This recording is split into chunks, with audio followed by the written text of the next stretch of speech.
உங்கள் இருக்கும் என்னோட டிவி எதனால் புதிய மாற்றம்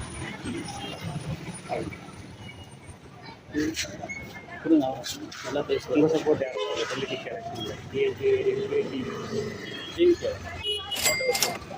எதனால் மாற்று அரசியல்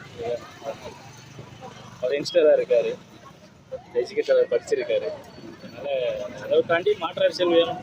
அதனால் டிவிக்கே சப்போர்ட் ஆதரவு. அதாவது பழைய கட்சிக்காரங்களே வந்து இன்னைக்கு ஆட்சி செய்யறதுக்கு தடுமாற்றத்தில் இருக்கிறாங்க. அந்த மாதிரி சூழ்நிலையில் இருக்கும் பொழுது ஒரு சின்ன உதாரணத்துக்கு சொல்லப்போனாக்கா, இன்னைக்கு ஒரு பள்ளி மாணவன் படிக்கணும் அப்படின்னு சொல்லி சொன்னாக்கா ஆசிரியர் சொல்லிக் கொடுக்குறத படிக்கிறான். நாளைக்கு அவன் பெரியாலே ஒரு ஆசிரியர் ஆகலாம்.